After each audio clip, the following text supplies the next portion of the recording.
I want to welcome everybody online as well that's joining us today, and I want to start with a question. Have you ever had anything in your life that needed rebuilding? Maybe it was a marriage, maybe it was a relationship, maybe it was a career that needed rebuilding, maybe it was a health scenario that needed rebuilding, maybe it was a dream that got shattered and needed rebuilding. Maybe your joy needed rebuilding because something happened and it just took it away. Maybe your faith has needed rebuilding, or your peace because of the storms of life that have come in. Maybe tonight your hope needs rebuilding. There's aspects of, God, I don't know if I can dream again. I don't know if I can believe again. And the reason I say rebuilding as opposed to building is rebuilding is a lot harder than building, because building has a honeymoon feeling attached to it. Building has this idea of a fresh start, a blank canvas, a new day. And in fact, when people build their first house or they do their first job, there's an stirring and an excitement. There's logistics and dollars involved, but there's genuinely this anticipation. But what happens is life happens. Storms happen. Stuff happens. The enemy happens.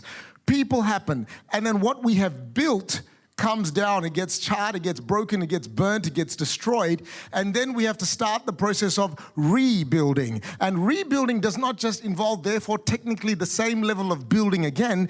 It, on top of the logistics and the dollars and the effort, requires a surge of energy, because now you have to rebuild crushed hearts. You have to rebuild torn hope. You have to rebuild. The rebuilding is a lot harder because it was once built. And so whenever you've had to rebuild anything in your life, rebuild a company, rebuild a community or a situation or a group, whatever it looks like, it's always more work to rebuild than to build. But I got news for you. You don't rebuild alone, because God is a rebuilder. Maybe there are parts of your life you were once following God and you loved Him and you served Him and you were passionate, and then stuff happened and you're like, I can't be bothered going through the trial and the time of rebuilding my faith again. God is a rebuilder. He's not just a builder, He's a rebuilder. And He specializes. He literally is incredible at taking anything that seems ruined, seems broken, and piecing it, healing it, cleaning it, starting it again. And He is a rebuilder. The Bible is filled of stories of lives that have been rebuilt, cities that have been rebuilt, hearts and homes that have been rebuilt. In fact, Israel's cyclical captivity was because they'd keep disobeying God, and they'd end up in captivity. And God would literally raise up a man or a woman, and they would repent, and they would renew, and they would reform, and then there was a rebuild. There was always rebuilding, and it doesn't just apply to Israel, it still applies to us. The book of Nehemiah is an incredible book, which you saw profiled in the Miracle Offering video. And I've just been digging into this book, and I felt God has led me into this book in recent times more than anything else, and I'm really throwing myself into it. Nehemiah, it chronicles his life, which is really the process of rebuilding the shattered walls of Jerusalem. Israel, just for context, for those of you who are new, maybe you're not aware of the journey, 1,000 years before Christ, they officially, I guess, became a nation with a king. And under the first three kings, king number 1, Saul, king number 2, David, king number 3, Solomon, they were a united nation. But then things went a bit south. It split, and 10 of the 12 tribes formed northern Israel. The Judah and Benjamin formed southern Israel. And really, they began a cycle of, as the king went, so the nation went. If the king followed God, the nation followed God. If the king strayed away from God, the nation got into captivity. And then a man or woman would come and repent and reform and rebuild. And really, it landed in 70 years of exile, where the northern Israel, the 10 tribes, were scattered and essentially wiped off the planet as it was then constituted. And the rest of southern Israel was scattered all over. And eventually, secular history records that the Babylonian Empire, the Assyrian Empire, and ultimately the Persian Empire literally cleaned out and caused everything to be so dispersed. And that's when Nehemiah comes into the story. About 450, 460 years before Christ, 460 years BC, he comes along, and his life is in the king's palace. He got scattered, but how many realize if you're going to get scattered, you're pretty happy that your scattering landed in the king's palace as opposed to someone else? So it wasn't his king, it wasn't a godly king, but it was nonetheless, he was the cupbearer. He had to test to see if there was poison in the cup. I'm still here. There you go, king. But it's still not a bad job. If all your nation is scattered and you're the king, so he's divinely positioned, just like Esther, just like other people throughout history. David was divinely, all the people God has used are divinely positioned, and you work that out in hindsight, not foresight, because the nature of God is he will set you up in a space or a place. You might not think where you are is significant, but you are divinely positioned right now. You could be a Nehemiah to your season, to your industry, to your people, to the people around you, because God calls you a rebuilder because he is a rebuilder. And Nehemiah finds himself as the cupbearer to the king, and really the book of Nehemiah is 13 chapters chronicling the journey of him getting a burden, feeling this weight to rebuild the walls, getting permission from the king. The king grants him tremendous favor, gives him visa, gives him timber, gives him a whole bunch of stuff that he needs, and he goes on this journey of motivating, awakening, and stirring the otherwise scattered, shattered, and lethargic nation of Israel that are all over the place to say, come on, let's rebuild the walls. And each one goes on the process of being engaged and fully engaged. 1 to 6 is the story of how within 52 days, our nation was literally rebuilt because everybody played their part, and literally it triggered a revival. Chapter 7 through 13 is the almost more important part of the book, because the whole point of a building is so that there can be a revival within it. The people gathered as one, they repented, they devoted themselves to joy, to confession, to worship. They continued to give themselves completely to God, and it brought reformation to their nation, and ultimately a revival and a reformation happened in the nation. God didn't just rebuild the external, he rebuilt their dignity, he rebuilt their identity, he rebuilt their security, and ultimately he rebuilt the community. That is your God. God is a rebuilder. God is a rebuilder. And Nehemiah is proof that he will use anybody, and wherever you're positioned, he can use you to rebuild the ruins. He didn't build, it was rebuilt. When Nehemiah heard news, he's like, the walls are burned, they're charred, there's nothing left. It's almost easy to build from scratch because there's no rubbish to deal with. A plain block of land means I can just start from the beginning, but when you have to go through the pain of removing the debris of what is now scar and memory and hurt and loss. That's why rebuilding costs you far more than building ever will. And the book of Nehemiah is a masterpiece on rebuilding. So maybe there's an area of your life that feels needs rebuilding. Read the book.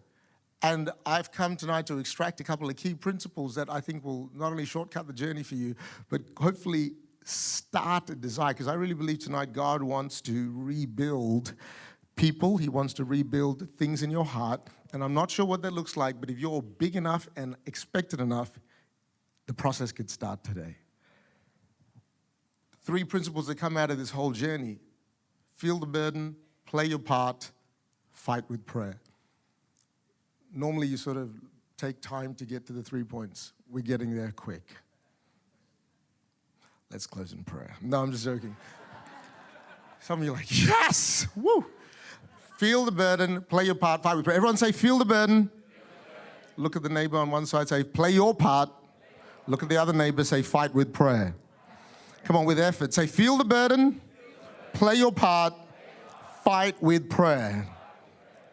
It doesn't matter what you're rebuilding. It doesn't matter what area of your life you're rebuilding. Doesn't matter what relationship you want to rebuild. Feel the burden, play your part. These are the principles that come out of Nehemiah chapter 1 through 6. And let's just talk about it.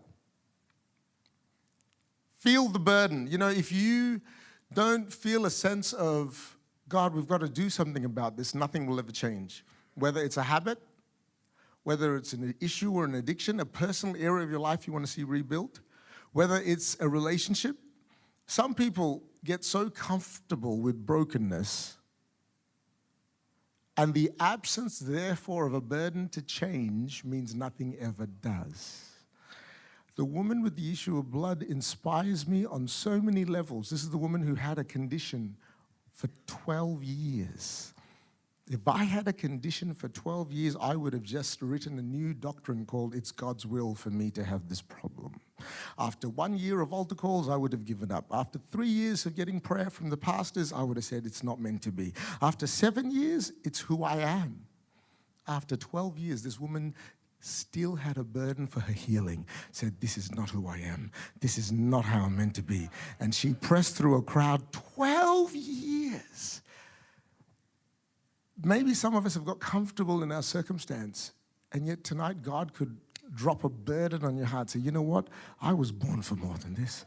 I'm not meant to be living in this squalor. I'm supposed to be the head and not the tail. God, help me to conquer. I'm better than this addiction. I'm better than this wrestle. I'm better. I don't want to be this cynical, nasty person. God, I'm born for more. Until the burden comes to wear upon you that this is not how it should be. Nehemiah is comfortable in the king's palace. If most of us would be like, shh, don't tell anyone I'm here. This is awesome. I know the walls are bad, but I've got a good wall. I'm in the king's palace. And he gets so burdened that he leaves this place of comfort. Only a burden would cause you to leave your place of comfort. Only a burden would cause you to leave something comfortable. There was a burden on my heart because of an encounter with God that I had. And that's when people said, why would you leave Australia to go to Malaysia? It's a burden. There's no other reason apart from the food. There's no other reason you'd leave law to become a pastor apart from the fact that they're going to, I don't know, I still haven't worked that one out. But the point is this: when you make a big change, it's only a burden that shifts you. And if you can't feel the burden, the rebuilding doesn't even start. Don't let your temporary blessing block you from feeling the burden. Some of us are so blessed in Perth, we don't realize we can't feel burdens because it's Perth.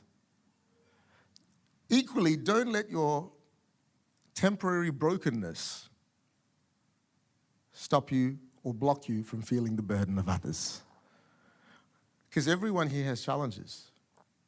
So when we put up the miracle offering and we could do, sort yourselves out, I've got my problems. Don't let your temporary brokenness block you from seeing someone else's burden. And don't let your blessing block you from feeling the burden. Imagine what could happen if everybody carried a burden. Not just the pastors, not just the front row, not just the elders, not just the connect leaders, but what if everybody carried the burden? I did a thing once which tried to make a point. It was not bad. I got the lights guy to turn all, in fact, I shouldn't tell you, turn all the lights off. Now, everybody, raise your hands. Raise your hands, everybody. Go. The point was this. It was my joke of showing, hey, everyone, guess what the rule is? Many hands make light work. Yeah, thank you very much. Thank you. That's all for tonight. God bless you. See you next week. It was me, like if you I know there are a lot of young adults and people, but when you become family, you want to try and get your kids moving, try that. That probably is not going to work either. But the point is, if everybody chips in, it's not light work. It's like light work, meaning it's not heavy. A burden is not meant to depress you. Some of you only just got that then. Wow.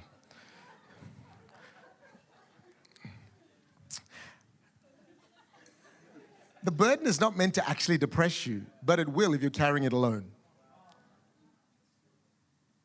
Nehemiah had a burden to rebuild the walls, but if he did it himself, he would have killed himself. Some of us are killing ourselves, literally, trying to fix our family. No one else is feeling the burden you're feeling. That's why when a mother has a burden for a family and no one else seems to carry the burden, it can wreck her. That's why when one person in the company or one person on the staff or only one person in the campus or one person in the department goes, come on, can't we go after God? If only one worship leader wants to go after God and the rest of the worship team don't, it's got to be a burden everybody shares. The more people that carry the burden, the more miracles happen. Because every person, imagine if every person felt the burden of God, come on, let's change Perth. Let's believe for revival in this city. Come on, God, you've spoken about it. You've prophesied. I refuse to believe the lids over there. I'm believing for more. What if everybody carried the burden? Here's the point. Anything you want to rebuild in your life must start with feeling the burden. Play your part. That's the second principle. Nehemiah mobilized every person to play their part. He literally engaged them by saying, listen, here's how we're going to do it. Everybody get the burden, but here's what we do. Everyone has to do something, meaning you build the part of the wall that's in front of you, and if everyone does that, we'll have a whole wall. But if one guy has to build a whole wall, it's not gonna function. Do you know, whatever you're trying to rebuild in your life, everyone must play their part. If you're trying to rebuild a marriage, both the husband and the wife have to play their part. No point the wife playing her part and the husband going, nah. Sir, if you don't play your part, there is no rebuild. When you're trying to just wrestle with God yourself on an issue and say, God, I want this issue. If you don't play your part, don't expect, God will play his part because it's who he is. He's faithful. Even when we're not faithful or unfaithful, he is still faithful. He will always play his part, but the real rebuild doesn't happen until we all play our part. And whether it's yourself, whether it's relationships, whether it's people, Israel's yo-yo journey of blessing to bondage literally happened cyclically because whenever they didn't play their part, the nation went into captivity. God was always faithful. He said, seek the Lord while you may be found. The prophet Isaiah talked to the northern tribes, says, call upon him, return to the Lord and he'll forgive you. His ways are higher, his thoughts are greater. He's got so much more for you, but he's waiting, he's doing his part. But touch your neighbor and say, play your part. Say, play your part, because at the end of the day, it might be a small part, but it's a significant part, because if we don't play our part, if we don't draw near to God, don't expect God to draw near to us. How many realize God's step towards mankind was to go from heaven to earth? Our step towards him is literally sometimes walking to the front of the our step is small. Our part is small. His part is huge. All we had to do is receive. That's our part. His part was to die on a cross. How many realize God's part is the bigger part? And the rebuild miracle is waiting for every person in this room. If you would just play your part. Say, God, I want to be hungry for this. I want to respond to this. You do your part, and every person plays their part. I can promise you, the good news is God is still faithful. He'll always play his part. And imagine Nehemiah trying to go around and say, listen, what I need you to do is build the wall in front of you. Imagine somebody going, what? Build a wall? Why do I need a wall? I don't want a wall. I don't have look, excuse me, Nia. I just did a spiritual survey. I don't have the gift of building walls. I have the gift of preaching or leading worship. If it doesn't involve glamour and profile, it's not on my personal. He's like, listen, I need you to build a wall. I need you to build a wall. Well, we don't do walls. We don't do walls. And he's trying to cast vision after why would you take some charred brick and stone and set it like. I mean, what sort of leadership did this guy have that he engaged the entire nation to build the wall in front of them? The transfer of burden must have been real and causing everyone to play their part. Do sometimes you need to know the why behind the wall. If all it is we're going to do miracle offering, we're going to do this, we're going to do that, and nobody knows the why behind the wall, what will happen is we will end up just engaging in activity without any revelation. You'll have the action and the obedience, but you won't have the revelation and the conviction. And really, the why behind the wall is vital. And he's trying to convince these guys. I'm sure everybody in the nation had spiritual gifts. And if you read chapter 7 through 13, they exercised their spiritual gifts and they were assigned to spots to actually serve in the area of their gifting, but that did not happen until everyone first built the wall.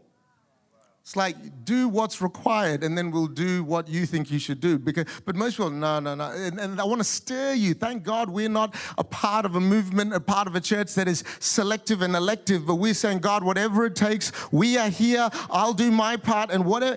Tell me, what's the why behind the wall? Well, there's a verse in Matthew 13 that I love. It says, the kingdom of heaven is like treasure that is hidden in a field, which a man found and hid. For joy over it, he goes and sells all that he has and he buys that field. Come on, everyone, buys that field. The treasure is what he's after, but he buys the field. He doesn't buy the treasure because the treasure is hidden in the field. The kingdom of heaven is the treasure, but he has to buy the field. He doesn't get to buy the treasure because he wants the treasure. He buys the field. Sometimes if you want the treasure, you got to buy the field. You want the revival, you got to build the wall. You want what God's got, you've got to do what you've got to do. There is a principle here that if you want the treasure, sometimes, people are like, why do we need to build buildings? Mansra, Butler, we have to. I don't believe in brick and stone. I don't believe in walls. I believe in people. It's just us, community. We don't need all this. When I was asking my future father-in-law for permission to marry Jemima, he did ask me this question because I was a missionary living off donations. He's like, so how are you going to provide for my daughter? Where are you going to stay? Imagine if I said what a lot of millennials say. No offense. It's just about the people. It's not about the brick and stone. We don't believe in brick and stone. We are about people. Can you imagine what he would have done? So what are you saying? Well, listen, we'll sleep on the streets, but I love her. Let me help everybody here. For those not married, you need to love your spouse more than your house. Those married, you need to love your spouse more than your house. Nobody loves their house more than their spouse. You shouldn't. This is not contentious teaching. This is pretty simple. Love the spouse more than the house, but I can almost promise that everyone will spend more on the house than the spouse. You add the rent, the mortgage payment, and the loan. If you're spending more on your spouse than the house, you got some different challenges on your hands. But everybody spends more on the house than the spouse, but it's because they love their spouse, they spend money on their house. Can I hear an amen from all the husbands? Wives are like, finally, I want the new heater, I want the new car. It's because, listen, it's not about brick and stone, it's the why behind the wall. What if the why behind this miracle offering is the loved ones that are going to get saved? What about the countries that are going to get touched? What about the churches that are going to get planted? What about the kids that are going to be reached? The why behind the wall is far more important. If you want the treasure, sometimes you got to buy the field. Who remembers CDs? Most of you won't, but CDs, circular things. And you like track 4. You didn't like track 1, 2, 3. You're not interested in 5, 7, 8, 9, 10. But you have to pay $30 for the CD, because if you want track 4, you got to buy the CD. Now we live in a much better world where you can just click on the link and download the exact track you want. Back then, if you want the treasure, you got to buy the field. You like the red jelly beans? Bad luck. You got to buy the whole packet. If you want the red jelly beans, you got to buy that. You want the treasure, you got to buy the field. You like that one person from that family? Well, you got to buy the tribe because the in-laws come with the package. I only want the. If you want the treasure, sometimes you got to buy the field.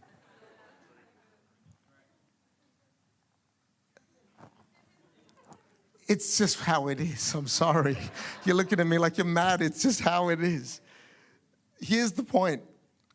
I don't know what Nehemiah did to motivate everybody to play their part, but a huge part of playing your part is knowing the why behind the wall. Whenever you're doing anything, don't just do it. Find out why. God, what's behind this?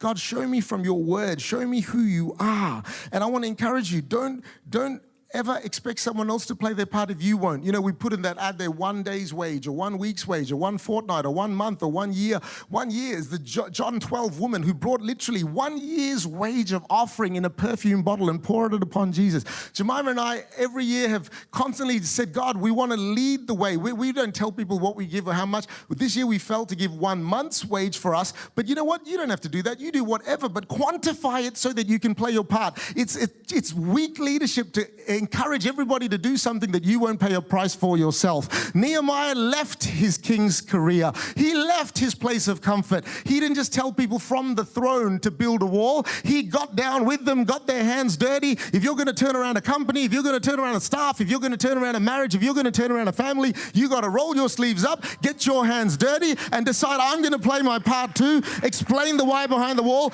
get some bricks up yourself, and quantify the fact that if we all played our part, the rebuilding can truly happen. And finally, fight with prayer. See, the enemy hates it that you want to rebuild. In fact, if you read Nehemiah, pretty much when you hear the word Sanballat, Tobiah, or the Arab guy, I forgot his name, Gershom, I think his name is, they're basically AKA the devil. Genuinely, from chapter 1 through to chapter 13, tormenting the work of God constantly. And some of you would relate to the attack of the enemy. They tried mocking them, confusing them, distracting them, accusing them. Do you know even distraction is a crazy thing? When you get easily distracted is a sign you're not focused. And unless you are convinced, Nehemiah's word was this, I'm doing a great work. I can't come off the wall. If you're not convinced you're doing a great work, you'll get off the wall every second chance. If you're not convinced you're at a great church, you'll go to 10 churches. If you're not convinced you're at a great marriage, you'll try a whole bunch of stuff that you shouldn't be trying. If you're not convinced you've got a great career, you'll be always on job.net. If you're not convinced you're doing something great, you'll always be scouting somewhere else. That lack of focus is a sign that you lack the conviction that you're doing a great work. Nehemiah said, I'm doing a great work. I can't afford to get off to appease all the little spot fires. There's something that God is doing that is greater, that is higher. Don't get distracted when the enemy tries to distract you, confuse you, mock you, accuse you, even offend you. Don't be surprised in the next 4 weeks the offense level rises to supernatural levels. Why? Because the enemy knows when you're offended, he blocks generosity. If I'm offended, I'm not giving. There are people that are crossed off my Christmas list every year. Cyclical. No, just joking. That's not true. But the point is, nobody gives generously when there's offense. And then not only does he attack you from the external, then he starts attacking them from the internal. And if you read the story, it's stunning. He starts infiltrating them. Tobias, the enemy, lives in the house of God. The compassionate pastor gives him the room. And the devil takes up residence in church. They end up marrying into the family. Sanballat's daughter becomes the high priest's daughter. It's just the enemy is cunning. He's not happy that you're trying to rebuild your life. You're trying to rebuild your walk with God. You're trying to rebuild your faith. You're trying to rebuild your family. You're trying to rebuild your future. You're trying to do that. And why do we say fight with prayer? Because you're not fighting people. Don't get mad at people. People are not your problem. At the end of the day, there is an enemy that is not flesh and blood. And he works through people. But you get mad at the people is like getting mad at the glove. If it's the hand that punched you, get mad at the person, not the glove. The glove didn't do it. We get mad at people. There's the glove that the enemy uses from time to time. Don't get mad at people. At the end of the day, the enemy will always attack the rebuild because his job description is kill, steal, and destroy. You read chapter 4, it's a stunning chapter. I'll tell you why. Chapter 3, they're building nicely. Wise man built his house upon the rock. It's all beautiful. It's just when the rains and the storm come, that's a problem. And then chapter 4, the attack just starts coming. These guys are mad. They start with mocking. They start attacking. They start confusing. And by the end of chapter 4, they're no longer just builders. They're warriors. They're ready to keep going with the project, but they're ready to change the world with them. Let me just read a few things quickly. Sanballat was very angry when he learned that we were rebuilding the wall. Point, don't be upset when the devil is against you because he hates the fact you're rebuilding anything. He flew into a rage, mocked the Jews, saying, who do they think they are? They think they could actually make something of this rubbish heap, charred stones at that? I want to tell you that God specializes in using rubbish, what the devil calls rubbish, what the world calls rubbish, what the world calls charred, used by, burned. There are people maybe today, tonight, right here, you're feeling burned. You're not discarded. God's about to reuse you. He's about to rebuild you, and he's about to take the worst of you. If we would just bring what others call rubbish to God, if we would bring what others call charred to God, God does not need talent. God does not need skill. God does not need anything that he gave you in the first place. What he wants is surrender. And he said, God, I give you all that I am, all that I have, the charred parts, the broken parts, and he can rebuild. The enemy will try and mock. I remember when we started traveling between Perth and KL, people were like, this is not going to last. They're going to lose their marriage. They're going to lose their kids. And we're traveling 3 months between each country for 7, 8, 9, 10 years now. And you just got to learn to tune out the mocking and say, God, I'll do what you told me to do. What I love about Nehemiah is every time the enemy attacked, he fought with prayer. He didn't fight back. Now, you got to read his prayers. It's pretty fun reading because he doesn't pray like a little saint. He prays like, God, tear them up.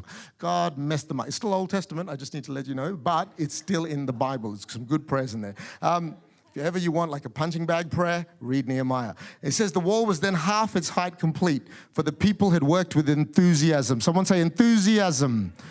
Here's some synonyms for enthusiasm. Make sure you hang around enthusiastic people. Enthusiastic people aren't just charismatic extroverts. They are people who have a stirring and a strength that even though the wall is only half its height, they can celebrate the half that's there, not the half that's not. I want you to become the sort of person that can celebrate the half that God has done, not the half that he hasn't done. If you take a picture of my life, you'll see the half that's not there. But if you take a video of my life, you'll see nothing became half. Celebrate Celebrate the journey. Don't just celebrate the end product. In the beginning, God created the heavens and the earth. And after day 1, he said, it's good. It's not finished, but it's good. After day 2, he created a few more things. He said, it's not finished, but it's good. After day 3, it's not done yet, but it's good. After every day, he said it was good. It was never perfect, but it's good. Your life isn't finished, but it's good. Your journey isn't complete, but it's good. You might only feel like you're halfway there. It's not done, but you're good because God is good and he's working on you. He can take the charred stones and turn them right. But what we need to do is hang around enthusiastic people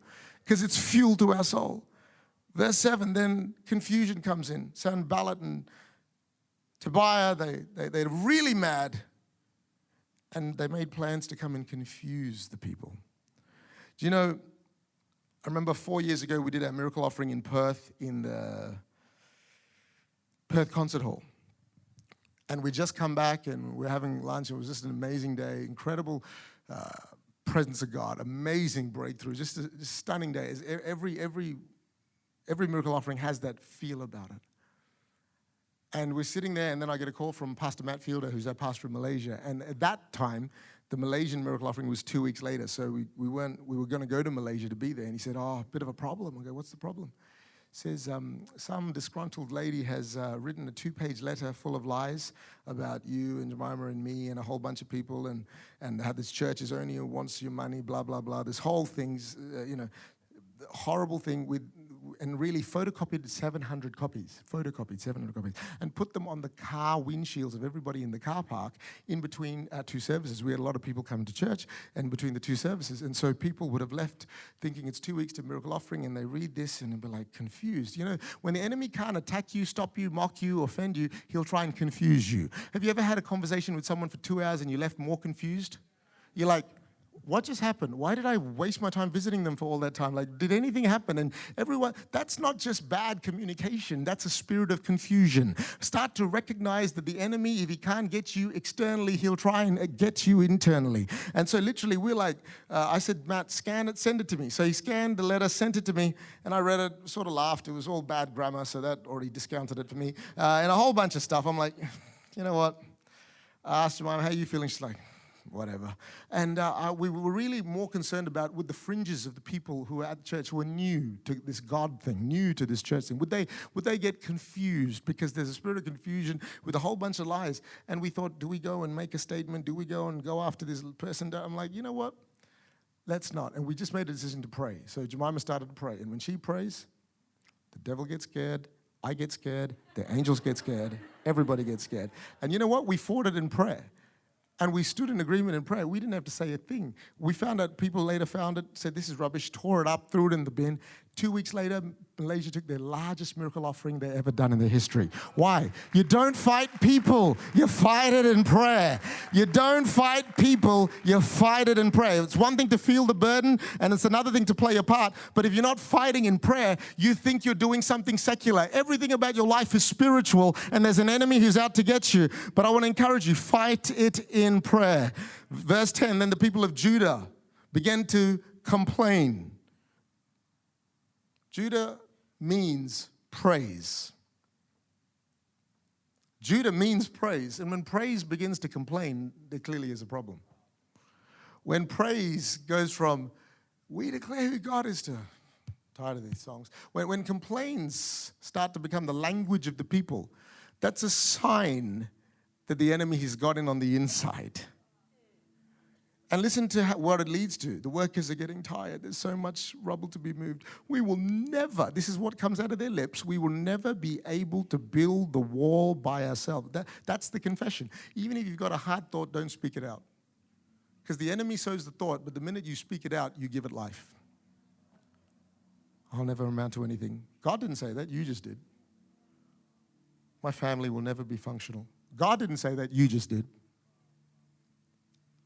I can't fight this battle. God didn't just say that. In fact, the devil didn't even just say that. You just did. And when praise becomes complaint, the enemy has gotten on the inside. Nehemiah has enough of all these attacks. Chapter 4 is becoming a little bit tiring. And so this is where we land. The laborers carried on their work. Nehemiah goes, enough is enough. With one hand, supporting the load. Everyone look at your right hand. Wave it around if you have one. With one hand building, with one hand playing their part, with one hand supporting the load, and the other hand holding a weapon. All the builders had a sword. It didn't say the soldiers, didn't say the warriors, didn't say the fighters. The builders had a sword. Why? Because when you're building, it's spiritual. Keep a sword handy. There's an enemy that wants to destroy your business, that wants to destroy the prophetic words over your life, that wants to destroy the destiny. And even if you're trying to rebuild something, build and rebuild with a sword on your side. And from chapter 3 to 4, there's a transformation. They're still not distracted. Line upon line, brick by brick. But now, enemy, be careful. You're now dealing with an ambidextrous believer. I've got two hands and I can use them both. I can keep building and I can stab you right at the same time. You know, when you become the threat to the enemy and say, I will fight you in prayer. I'm coming to work. I'm laying out chairs, but I'm speaking in tongues. When I'm deciding I'm going to do the practical and do what I have to do, but at the same time you're declaring, God, I thank you that I have authority over this atmosphere, that everywhere my foot treads, you're going to give me. When you realize you're an ambidextrous believer, you have the ability to build with one hand and you have the ability to speak life and begin to change atmospheres with the other hand. This idea of building and fighting is right through Scripture. Nehemiah modeled it there. Psalm 127 says, unless the Lord builds. And then the next verse says, unless the Lord guards the city, the watchmen stay awake in vain.